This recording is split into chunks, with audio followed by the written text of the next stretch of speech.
And I think we're just about touching on this whole, intersectionality versus identity politics thing. So maybe let's go there, Yeah. if that's okay with you. Because I did in my Gamergate video, I made that explanation that I saw that we've got kind of this religion of identity politics that seems to have infected almost everything. And you spoke earlier about, you have a panel and there'll be white guys who are speaking, and then there'll be kind of, a token black guy or a token woman to supposedly speak for that entire demographic. But, as a white guy, what I've noticed is there seems to be a real issue of like, we have to add this disclaimer before you can talk about these things by saying, well, as a white male who doesn't know anything about this, here's my opinion. And the people say, you're a white male, you can't talk about it, right? And that to me is the whole religious aspect that you get into this. Well, depending upon how small your group is carved up is directly proportional to your degree of acceptability for discussing a topic. So, if I'm a minority, then it's okay for me to talk about minority issues. But if I'm in the majority, then I can't talk about this. And it's almost, it's like a religious sort of thing. It's original sin. I'm a white male. I can't talk about this stuff, but you Yeah. can, right? So to me, there's that religion of identity politics, which infects a lot of the discussion. And then in feminism, there's this thing called intersectionality, which to me, on the surface, looks to be almost the same thing. That you go and carve people up into their demographic groups, and then once they're carved up into their demographic groups, you kind of rank them into where they are on the ladder in terms of oppression, right? So talk about that. Tell me, how do I make a distinction between religion of identity politics? Do you believe that it's even out there and a problem? And intersectionality as it relates to feminist critique? Yeah, that's a big question. It is. I'm sorry, but yeah. And first of all, I want to be clear. I'm not saying white guys shouldn't be on panels and shouldn't have an opinion. I'm saying it shouldn't be, if you're gonna go down the identity politics route and have to have the woman and have to have the black guy, why do you always have two white guys? That's what I'm saying. And that's an important distinction that I don't think anybody should be excluded from a discussion. And I think sometimes it's that whole thing, this is a safe space, no men allowed. Why does that make that inherently safe? Women's bathrooms would be the safest places on the planet if that were true, and that's where women go to gossip about each other. I mean, comedy's funny because it's true, right? Right. But the identity politics thing is a tricky one in and of itself, because the NAACP, for instance, is identity politics, and I don't think anybody would argue, well, there are some politicians that have in the past, but that's some evil organization decide to destroy white men, right? It has its drawbacks, and intersectionality, it's really interesting. It's really informative to hear people like yourself talk about this concept, because it tells me that it has been really badly laid out. It's one of these academic terms that should never have broken containment into the popular consciousness, because it does get messed up. And a lot of feminism has a tension there. There were the academics like, Shmuleth Firestone, who were doing this really heady stuff in the dialectic of sex. And then you had Gloria Steinem, who was speaking the language of the masses. And because everything got sorted, feminism basically got sorted into Hufflepuff in academia. Instead of various feminists ending up in history departments or science, a feminist approach to science or English or these sorts of things, they ended up in the women's studies department. So instead of, because, Hufflepuff's the one for people that don't really fit anywhere else. And because everybody ended up in this house, it became irrelevant. Instead of informing the practice of the different ways of looking at things, feminism, women's studies became this interdisciplinary thing of, well, we're going to cherry pick from anthropology and sociology and hard sciences and history and all that stuff, because the only common factor is women. that's where things started to go bleh, because you can't borrow from anthropology and sociology at the same time. One is about culture, one is about society, and anthropology has this thing called cultural relativism that sociology doesn't have. You can't do both. And the complaints about cherry picking facts come systemically from everybody getting ghettoized. I mean, it's no different than the way they used to round up all the women in Sparta as a portion of birth control. I think there was an element of people like, we don't want to have to deal with women in our departments. Give her their own department. Just let them go bitch there. There was some of that. I mean, Harvard, people think of Harvard now as this big, oh, it's an SJW central. They're doing all these things. That's a reaction. Harvard dragged its feet so badly on full integration of women. They weren't fully compliant with Title IX until the late 1990s. It took them that long. And so they're reacting the other way because most of these places really don't pay attention to something until it's on fire. But because of that, because academia is all about tenure and the media is all about ratings and it's all this hierarchical structure, intersectionalism got warped into that hierarchy. In fact, intersectionalism, imagine it like a web. So you've got a person in the center of the web, and then all these different systems spread out from that web. So it's not about you're more oppressed than me. It's that someone can have greater or lesser experiences with oppression depending on the scenario. For example, every guy knows what it's like to walk into that room full of women at the end of a girls' night where everyone's drunk and very, very honest. There is not a lot of male privilege in that room, okay? That's one thing that intersectionalism attempts to address.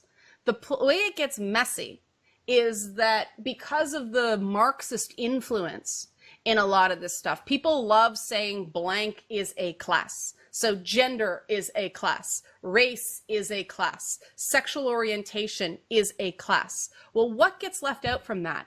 Class, economic class, like actual socioeconomic class. And right. There has been a resurgence of class and oppression discussion. It's what got Donald Trump elected. But this is kind of the issue, is that we don't talk about class sufficiently enough. And when we look at a game character, and this was my English literature background kicking in, people tell different types of stories about a commoner than they do about a rich person. And class is one of the driving things in The Witcher. And when everybody complains about, oh, it's not inclusive enough, it's not this, it's not that, well, that's because it was a series of books written in Poland where right. the oppressor in Poland also had a white face because the Germans rolled in and made the Poles' lives a living hell. And then the Russians liberated Poland from the Germans. And so they were allowed to talk about how terrible the Germans were, but not the Russians, who were in a lot of ways just as bad. And so the type of oppression that is talked about in a game like The Witcher is not based on race. It's not based on, there's some gender dynamics. I don't want to get too far ahead of myself there, but this was not what this particular game was exploring. And that's supposed to be okay in an intersectional approach. The problem is, because people are using this theory without understanding it, they're applying it in ways and places that it doesn't apply. There's this divide even within intersectionalists about whether it should be a passive analytical tool, meaning we just use this like we do any sort of mass comms theory to understand the work, or whether this should be politicized and in everything we do make it an active agent for social change. And there's no agreement even among people who practice this. The reason I don't want to say in favor of it, because I'm actually not, and I don't want to be a hypocrite later. Okay. But the reason I think that intersectionalism actually done more good than harm, even though I acknowledge the raging garbage fire that it is at times, is because a huge mistake that the second wave feminists made was that the message of second wave feminism, channeled through Betty Friedan's The Feminine Mystique, was pretty much a rallying cry for middle-class white housewives.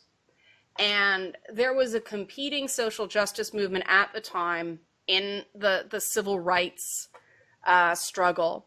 And so Black women were caught between two worlds. They weren't getting their issues as women addressed in the civil rights fight, on the race-related civil rights fight, but they weren't getting any sort of acknowledgement that their challenges as Black women were significantly different than those of white women, and the feminine mystique did not speak to them. It was, oh, you poor dears, you know, you're worried about what you do when your husband comes home. I'd like to have a husband. And if second wave feminism had taken a more inclusive approach, a more intersectional approach, then it would have been more, it wouldn't have broken the minute anyone tried to bend it. And that's been the problem with these waves historically, is they don't adapt well. And now they're trying to do the exact opposite, where, oh, we're just going to do a numbers game. And yes, the environment's a feminist cause. And yes, you know, religion is a feminist cause. And all are welcome. And then you get PR nightmares like Linda Sarsour's tweets that just completely confuse the issue. And this is why I say I think there's an important thing to talk about. And I think that if people actually did understand intersectionalism, like truly understand it, they would recognize that there is a place in that web for those, you know, middle class and lower income white men. Because let's face it, those are the guys that feel left out. We're not talking about millionaires here, you know, and intersectionalism is supposed to teach us that a guy like Barack Obama, he is significantly less oppressed than your average Black youth on the streets of Chicago. Like, right, he's in a totally different class, right? He was president of the United States. You don't get there without access to power structures, right? He has a white mother. That matters. And, you know, you see people like, you know, Caitlyn Jenner.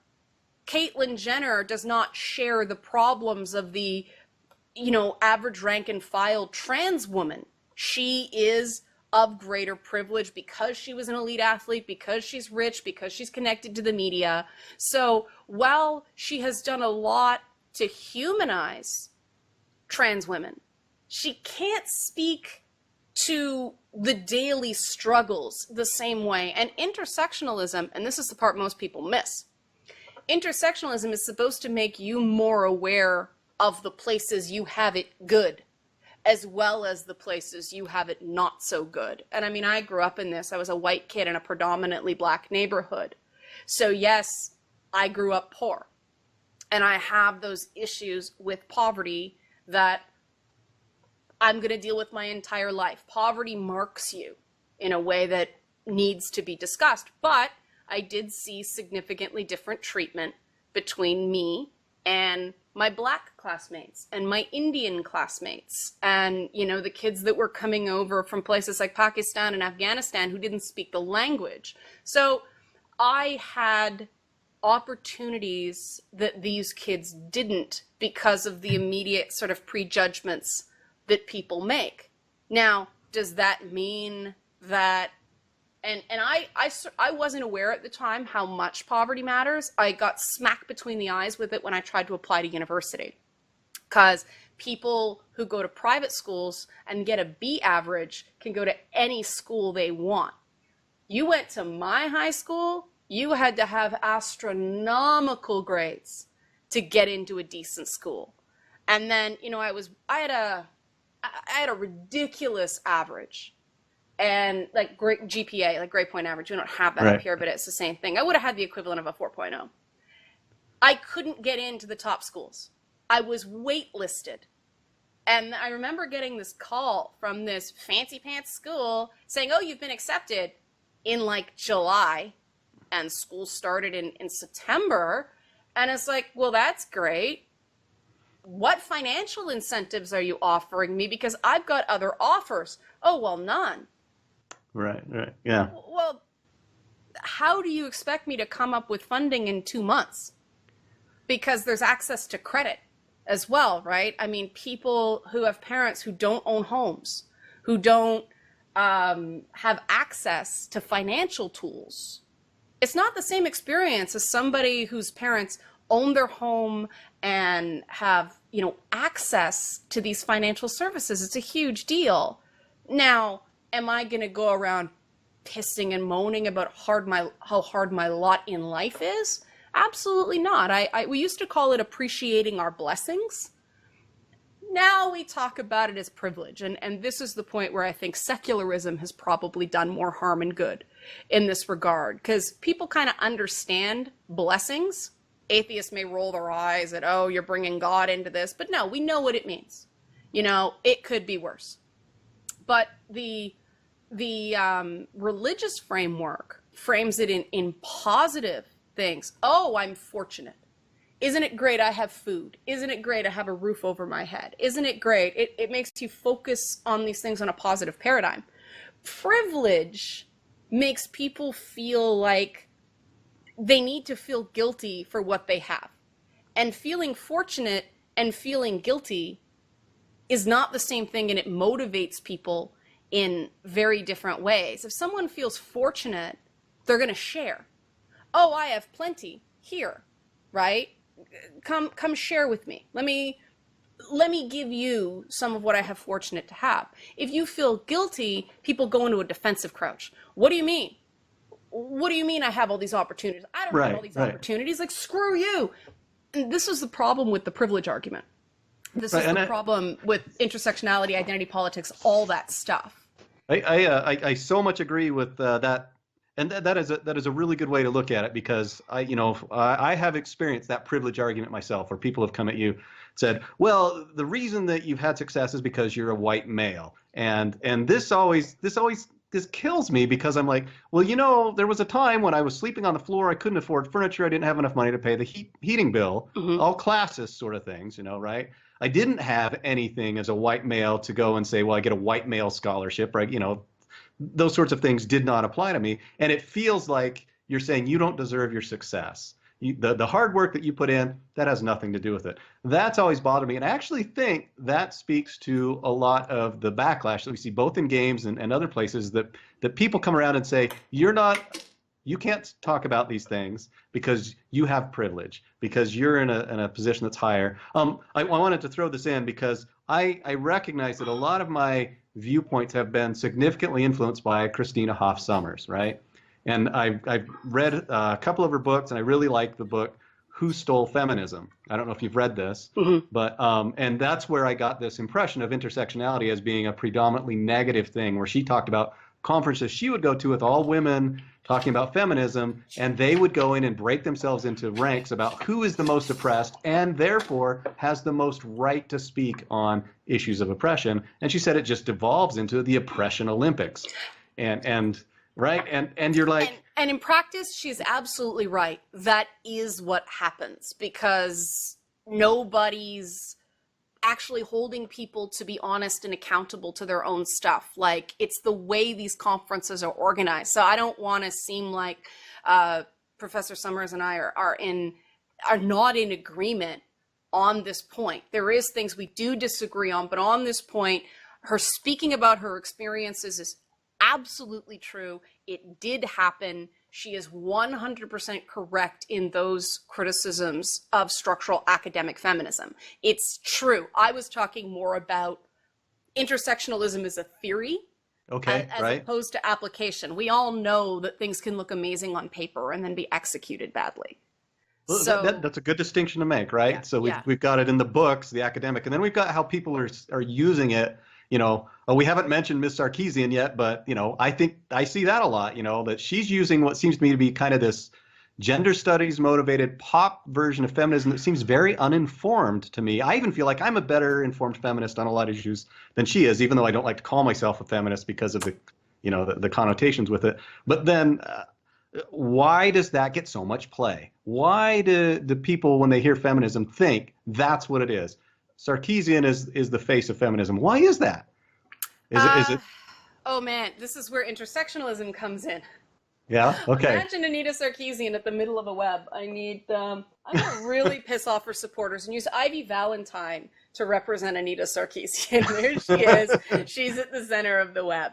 And we have a whole bunch of different phenomena informing the brand of Sarkeesian, the phenomenon known as feminist frequency. And one is the Denzel effect. Samuel L. Jackson talked about this, that with marginalized people, with minorities, there's only one at any one time. So there's only one Denzel. And then they needed a sort of lower rent, more swearsy Denzel. So they got Sam Jackson. But nobody's going out and finding the next Sam Jackson. And now it's Mahershala Ali, the sensitive black man who white women are allowed to find attractive instead of being afraid of. And to Denzel. He's Muslim too, He's right? Muslim. I think that's an important part. Yeah. So extra point, even though he doesn't play Muslim people in anything, he's Remy Danton from House of Cards, man. Right. He plays sensitive but butt-headed Christian dude in Hidden Figures. I mean, he's an actor. He acts. But there is that. There is only allowed to be one representative of a so-called special interest group at any one time. So the minute Sarkeesian got that spot, boom, the affirmative action quota is closed. We take no more.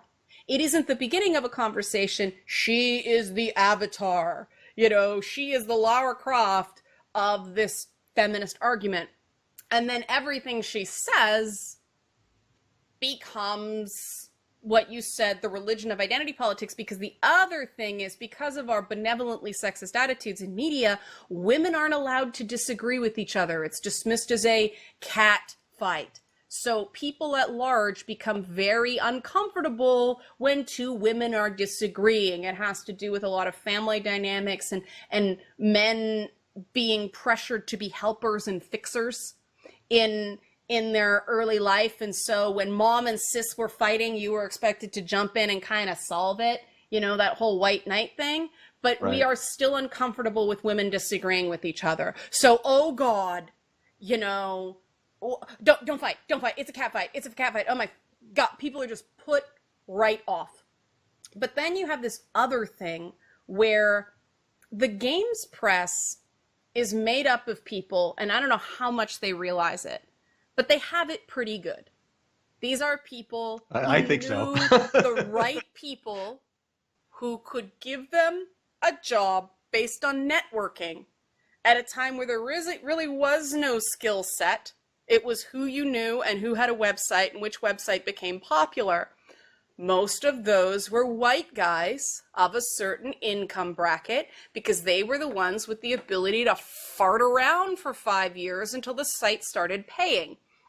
You meet a poor kid, the kids I went to school with who had to work at McDonald's till 1 o'clock in the morning and then go to school, they're not doing that. They don't have the time. They don't have the money to burn. I mean, Silicon Valley lives and dies on your burn rate, right? It's this entire model of you have this pot of money that you just slowly set on fire until your 2 years, 5 years, whatever is up. So there's that.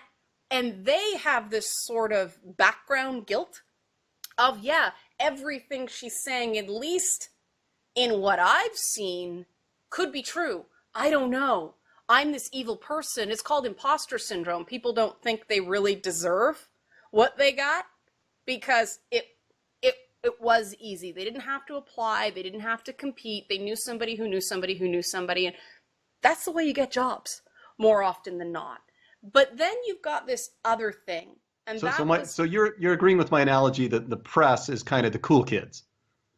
A little bit like, sure. Yeah, they're the ones who are almost privileged themselves. I just want to say if that's a fair within the gaming industry.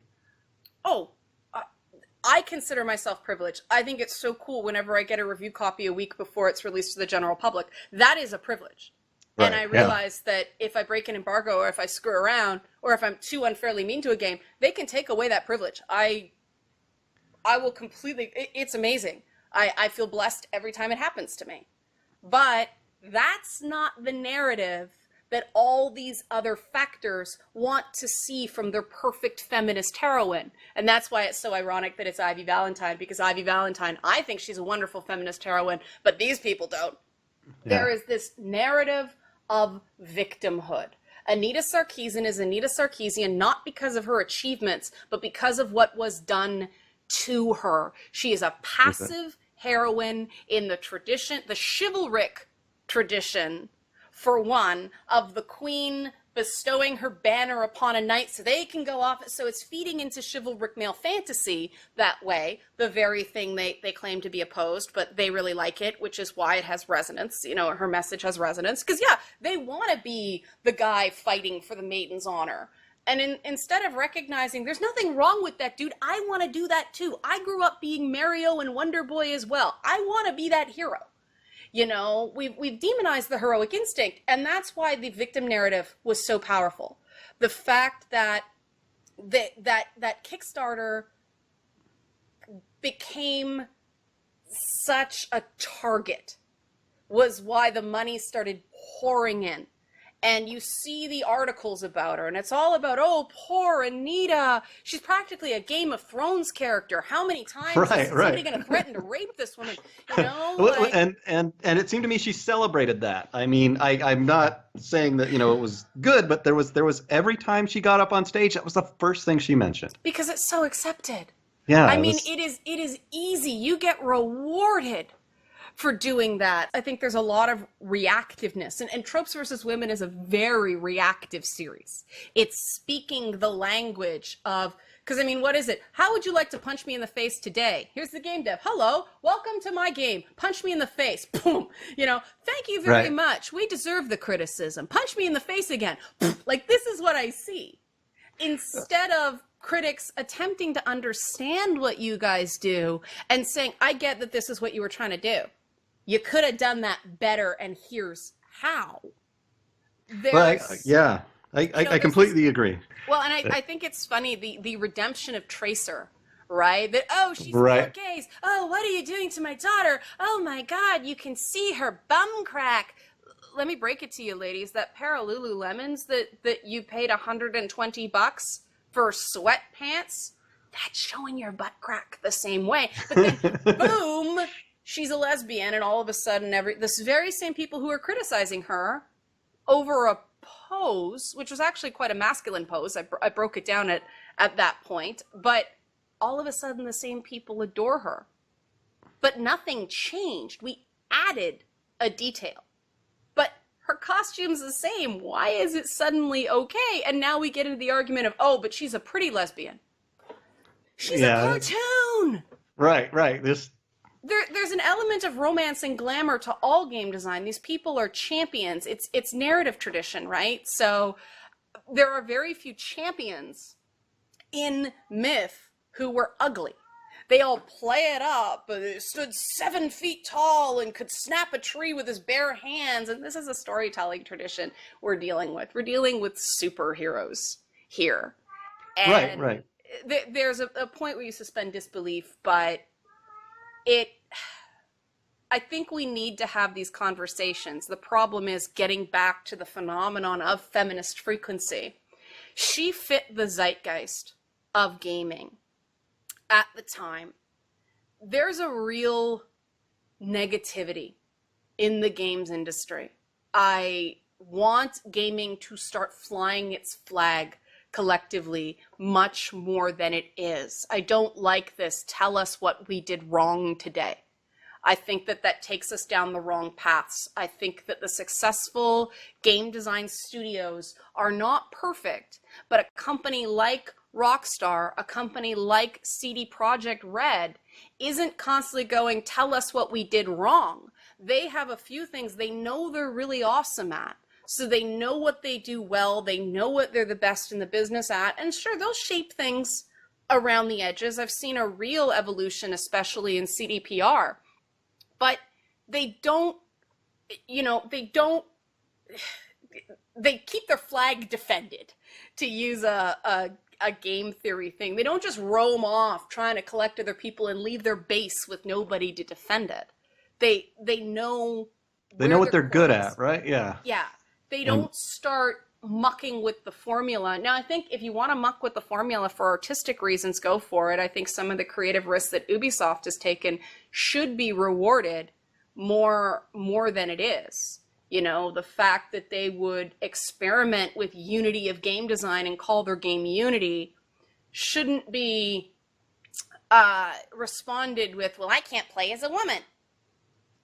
Well, that's robbing the developer of their agency to bring you along on their journey. Right. You don't go to Walt Disney World and get on Peter Pan and say, "I want to be on Snow White and the Seven Dwarfs." Like, it's Peter Pan, right? Right. Like, you made the choice to be there, right? And if you don't want to play as a guy, I don't know why. It teaches you a lot about dude think, personally. But if you don't want to play as a guy, don't play that game.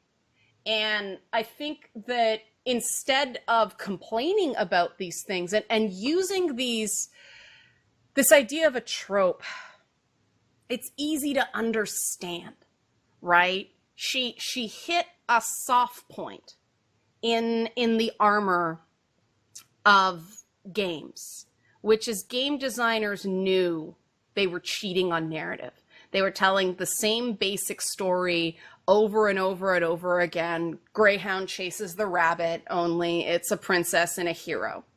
Right. There's a lot of that. They knew they were recycling that narrative. They knew that they were, that wasn't going to be the hill they were going to die on when they pitched their game. So they kept that basic Shigeru Miyamoto structure to do other new innovative things. How do you catch that rabbit? That's where the innovation happened. But the basic Greyhound chases the rabbit structure was the same. You had to give people a reason to hit that stick and move across the side. Exactly. To me, I see a lot of shorthand there, right? That's what they were doing. Here, you understand what you need to do in 5 seconds, and let's get to the play. Yeah. And so they knew all these designs that were left on the cutting room floor. They knew all those corners they cut and the fights they didn't fight, because to them it just wasn't worth it. And so she just hit them in the guilt on that damsel in distress thing.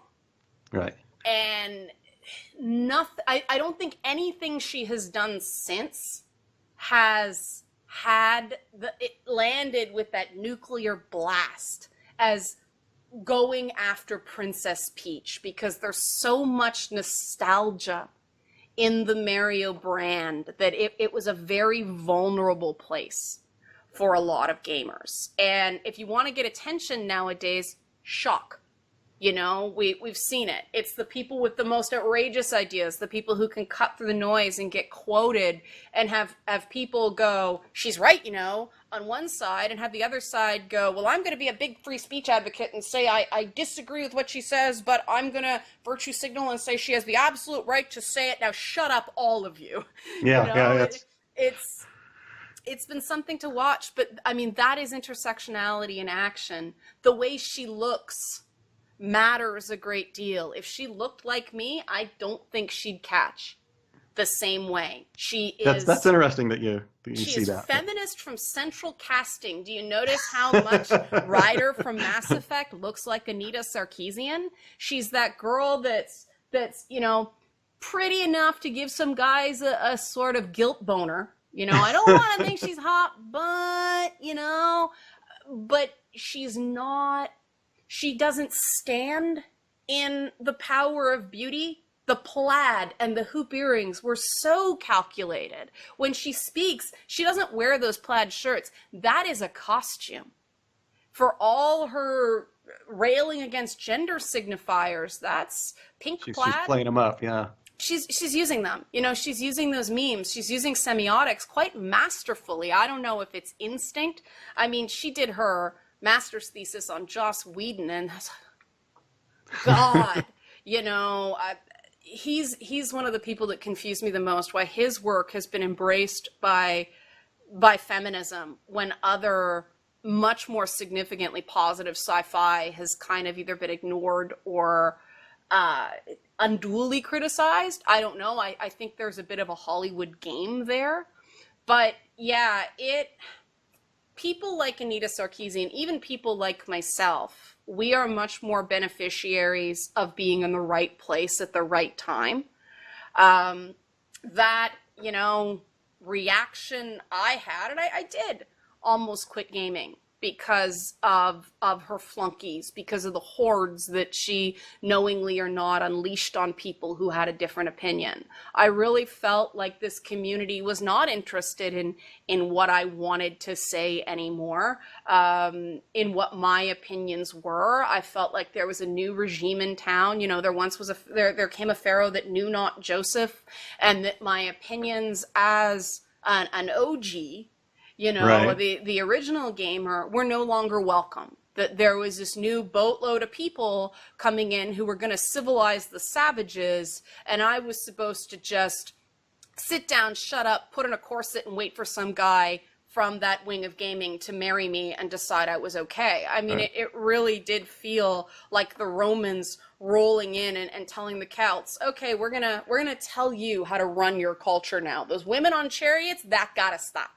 And I got in a lot of trouble for using a colonial metaphor because of the whole race thing. But it isn't that. It's in-group, out-group. It's people forget that these guys were rejected by society. The guys and gals that built gaming, there was no money in it. Not at first. That's, yeah. People had dreams and computers and a lack of athletic ability. You know, I know myself, I have become more and more interested in computers as my body continues to break down. But they found a way to carve out meaning. They found a way to carve out a sense of value, a sense of identity through games. And they became the masters of a world no one wanted. You know, I want to make a game about this. You know, this people creates this world no one wanted. And they create value in the world. They're so good at this world no one wanted that all of a sudden people began to want that world. And then you started to get the people who are like, oh, they're a gamer. 5 years ago going, I'm a girl gamer. You know, they're wearing the pink and all this stuff. All of a sudden, gamer boys aren't icky. And I'm like, wait. I know your type. You're the one that looked at me funny and crinkled up your nose at me when I would rather go and play Crystal Castles with a couple of guys from class than talk about hair and makeup with you. You know, and because I was on that other side and never saw gaming as an inherently male thing, because I did it. And plenty of girls played Mario. I was weird because I was a Sega girl, not because I was a gamer. Right. You know, it was when Space Invaders was a killer app. Pac-Man was everywhere because it was in arcades, and those arcades were tailored to date nights. So they were actively trying to attract women. Pac-Man was designed to appeal to women, and Centipede, and if you look at those games, yeah, absolutely. You can see it, yeah. They're loaded with pink, you know, compared to something like Missile Command or Asteroids or Space Invaders. And yeah, those are slightly older games, but still there's a clear design sensibility. But then again, you know, Tropes versus Women takes a jab at that about, I don't even remember what the circular logic there was. My issue with the series is they find an ending and then they trace Billy's path through the yard, family circus style, to get to that predetermined ending. Whereas the way I tend to work is, let's look at this thing and let's see what we get. And that has led me on journeys that made me discover that Valdo and Ivy Valentine in Soul Calibur are essentially sharing a closet. Like, they're wearing very similar wardrobe. And then I started realizing that I think it's Khalik and Talim have similar dress codes, and Songmina and someone else. There's a whole map you can open up in Soul Calibur 3, and it shows the different relationships between the various characters, and they're all told through costume. And people are missing this completely by freaking out over the dominatrix trope, the fighting fuck toy. Right. That Anita Sarkeesian has dubbed these. And I think this is very reductive thinking, because there are some women who ended up in places through no fault of their own, and we shouldn't be treating these women like they're just scarlet lettered for the rest of their life. I mean, it's so crazy that the idea of a scarlet letter was once rallying against the patriarchy, right? That a woman accused of adultery was basically drummed out of society. The stuff Victor Hugo was using in Les Miserables with Fantine having to turn to prostitution and selling her hair. We have taken these powerful stories that were supposed to show the unique struggle that women had in a society that didn't allow us to work and didn't allow us to have sexual freedom and freedom of choice when it comes to selecting our sex partners, reproductive rights, all that stuff. It's turned around, and even the appearance of a character like that is a bad thing now. And that's when I start doing my Edvard Munch and the Scream face again. Like, you don't know your history. You don't know your background. You don't know your theory. What do you know? Oh, you know the emotional response you had to seeing a character who you think the boys like better, which is a completely heteronormative patriarchal approach. Right. You're projecting that, yeah. And it's one that a lot of women can understand. A lot of women go, yeah, that Tits McGee character made me feel bad too. Lara Croft made me feel like I didn't have a tiny enough waist. That kind of thing. And we all were through it. But instead of, sitting up at the bar pouring yourself a stiff whiskey and going, so? That's where the discussion stops. It is such a raw wound for a lot of women, and because we have not been encouraged to get in there and actually, it's called the man in the arena for a reason. We're expected to just fan ourselves and complain about our lot in life. We're still functioning on a very Austinian paradigm, and people treat Austen like romance. I don't think it was. I think Jane Austen was writing social satire. Yeah, I think it was class. Yeah, this is all very safe, right? It's a Taylor Swift song, right? Like, she wears short skirts, I wear sneakers, she's cheer captain, and I'm on the bleachers dreaming of the day when can't you see the one that I understands you? Tropes vs. Women is a Taylor Swift song. It's the Taylor Swift character wearing the sneakers and lusting that the boy that is the object of her affection doesn't notice her. So bitch cheerleader captain gotta die. It is very derivative, but it is powerful. Every show on the CW has the So you're seeing Anita Sarkeesian as a representation of the displaced woman, the woman who doesn't find her, because she doesn't see herself in those video game. Is that fair? That she sees these pretty women and says, well, that's not me, and so therefore it's sexist. And that tells you a lot about her identity, right? Yeah. I personally find Anita Sarkeesian quite pretty. Personally, I think, her eyes are where they're supposed to be. Like, don't laugh. Back in the day, people were missing eyes and teeth. She clearly had access to orthodontics. She has this long flowing hair. I think she's actually a very attractive woman, but she clearly doesn't identify as such. She clearly doesn't see herself in that way. And that's, because of my own journey, being this nerdy kid who was so degendered by intellect during school that guys I was tutoring used to say, Liana, if you were a girl, would you like me? And it was this moment of, You're like, I kind of am a girl. Okay. And I'd find because at that time I didn't know how to go, buh. I was like, well, it's not up to me. You know, you give them some sort of platitude to pave over the awkwardness. But I went from that to doing this highly sexualized comedy show with porn stars in a hot tub, and all of a sudden I was wearing push-up bras and corsets and hair out to here and boobs out to here, and all of a sudden the perception of most people completely changed. I was the same person, presented totally differently, and people respond to those signals. And I said the whole point is finding a way to expand on what is beautiful, not just keep giving me the same face. That's not our mandate at all. But instead of this idea of, oh no, we should have plainer characters or we should have ugly characters because that's representational. What kind of self-defeating logic is that? You know, like, why can't we go, you know, like, to use the Inside Out thing, why can't we say that joy is beautiful, but sadness is beautiful too? Because without sadness, you can't really appreciate joy. Right. And, you know, they didn't give sadness in that character roles of back fat and acne, you know? Right. She's still pleasing to the eye. There is still a glamour there. There is still a beauty to that character.